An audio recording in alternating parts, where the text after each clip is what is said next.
Hello students, welcome to bio वेस्पल, my bio podcast channel. आज हम लोग नीट के रिवीजन सीरीज में केमिस्ट्री क्लास 11 के fundamental chapter basics of chemistry के तहत मोल कंसेप्ट एवं एटॉमिक स्ट्रक्चर की बात करेंगे। सबसे पहले हम लोग मोल कंसेप्ट के बारे में बात करते हैं। तो मोल कंसेप्ट को केमिस्ट्री का मैथमेटिकल बैकबोन कहा जाता है। 1 मोल इक्वल टू और equals to 6.022 into 10 to the power 23 particles. इसे एवोगैड्रो नंबर भी कहा जाता है। अब ये पार्टिकल्स एटम्स भी हो सकते हैं, मॉलिक्यूल्स भी हो सकते हैं और आयंस भी हो सकते हैं। For example 1 mole H2O equal to 6.022 into 10 to the power 23 molecules. अब नंबर ऑफ मोल्स डिटरमाइन करने के लिए हमारे पास एक फॉर्मूला है, number of moles equal to given mass but by molar mass. तो इसके हिसाब से 18 ग्राम H2O इक्वल टू 1 मोल होता है। अब एसटीपी पर यदि 1 मोल गैसियस वॉल्यूम के बारे में हम जानना चाहें तो 1 मोल गैस वॉल्यूम क्या होगा, 22.4 लीटर्स होता है। अब हम लोग एटॉमिक स्ट्रक्चर की तरफ चलते हैं। हमें पता है कि एटम के भीतर 3 पार्टिकल्स पाए जाते हैं, इलेक्ट्रॉन, प्रोटॉन और न्यूट्रॉन। इलेक्ट्रॉन नेगेटिवली चार्ज होता है, ऑर्बिट में पाया जाता है। बाकी दोनों जो है प्रोटॉन और न्यूट्रॉन, ये न्यूक्लियस में पाए जाते हैं। प्रोटॉन पॉजिटिवली चार्ज होता है, न्यूट्रॉन के पीछे भीतर जो है कोई भी चार्ज नहीं होता, ये चार्ज नेग्लिजिबल होता है। अब हम लोग एटॉमिक नंबर और एटॉमिक मास की बात करते हैं। एटॉमिक नंबर को हम लोग जेड से डिनोट करते हैं। एटॉमिक नंबर जो इक्वल होता है नंबर ऑफ प्रोटॉन से। अब एग्जांपल के लिए यदि हम कार्बन को लेते हैं तो उसका नंबर ऑफ प्रोटॉन्स क्या है, 6 होता है। तो atomic number that is Z equal to 6। अब एटॉमिक मास की यदि हम बात करें उसे हम लोग ए से डिनोट करते हैं। Atomic mass equal to number of protons plus number of neutrons. इधर फिर हम एग्जांपल लेते हैं किसकी, कार्बन की। तो यहाँ 6 plus 6, number of proton 6, number of neutron 6। तो यहाँ एटॉमिक नंबर क्या हो जाएगा, एटॉमिक मास क्या हो जाएगा, एटॉमिक मास यहाँ ए इक्वल टू 12 हो जाएगा। अब कुछ एटॉमिक स्ट्रक्चर से रिलेटेड हम मॉडल्स की बात करते हैं।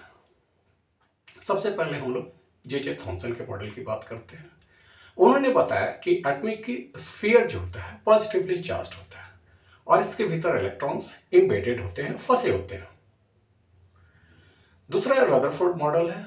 उन्होंने गोल्ड फाइल पर एक्सपेरिमेंट किया और उन्हें पता लगा कि एटम का अधिकांश भाग एम्प्टी होता है और उसके ठीक मिडिल में, सेंटर में न्यूक्लियस पाया जाता है जो कि स्मॉल होता है, डेंस होता है और यह भी पॉजिटिवली चार्ज होता है। नील बोर्स मॉडल, उसने बताया कि एटॉमिक स्ट्रक्चर वो उसमें स्टेबिलिटी क्यों होती है। उन्होंने कहा कि इलेक्ट्रॉन्स जो है फिक्स्ड एनर्जी लेवल पे मूव करते हैं और ये होते हैं KLMN। जितना ज़्यादा डिस्टेंस उतना ज़्यादा ही एनर्जी होती है। इसके बाद क्वांटम नंबर की बात आती है। क्वांटम नंबर इलेक्ट्रॉन्स के एग्जैक्ट पोजीशन को बताते हैं। इसमें N, L, M, S होता है। N जो एनर्जी लेवल को बताता है, KLMN। आपका L जो होता है वह एनर्जी के आपको ऑर्बिटल को एक तरह से जो है शेप को बताता है, SPDF। इसके बाद जो है M, ये ऑर्बिटल ओरिएंटेशन को बताता है, मतलब डायरेक्शन को बताता है। और लास्ट में बचा S, ये इलेक्ट्रॉन स्पिन को बताता है। इसमें S का जो शिफ्ट होता है वह स्फेरिकल होता है, जबकि D जो है डम्ब बेल शेप्ड होता है। अब हम 3 प्रिंसिपल की बात करेंगे।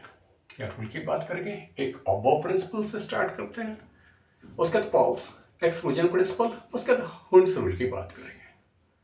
तो अबोस प्रिंसिपल मतलब एनर्जी फिलिंग का प्रिंसिपल है। तो energy filling lowest energy level से स्टार्ट होता है, 1s 2s 2p 3s 3p, उसके बाद 4s 3d, उसके बाद 4p। अब इसके बाद हम लोग जो है पॉल्स एक्सक्लूजन प्रिंसिपल की बात करते हैं। यह बताता कि एक ऑर्बिटल में मैक्सिमम 2 इलेक्ट्रॉन हो सकते हैं और उनका स्पिन क्या होता है? अपोजिट होता है। हुंड्स रूल क्या बताता है कि ऑर्बिटल में जो है इलेक्ट्रॉन की फिलिंग पहले होती है वो सिंगल होती है और बाद में उनका पेयरिंग होता है। यदि हम p ऑर्बिटल की बात करें तो इलेक्ट्रॉन की फिलिंग पहले सिंगल होगी, उसके बाद क्या होगा? पेयरिंग होगा। तो आज इतना ही। अब हम जो है ये नीट सीरीज रिलेटेड सीरीज से जो केमिस्ट्री बायो के भी जो इम्पोर्टेंट टॉपिक्स हो उन्हें हम डिस्कस करेंगे। तो यदि आपने हमारे चैनल को सब्सक्राइब नहीं किया है तो कृपया से सब्सक्राइब कीजिए और do like my videos too. Thank you.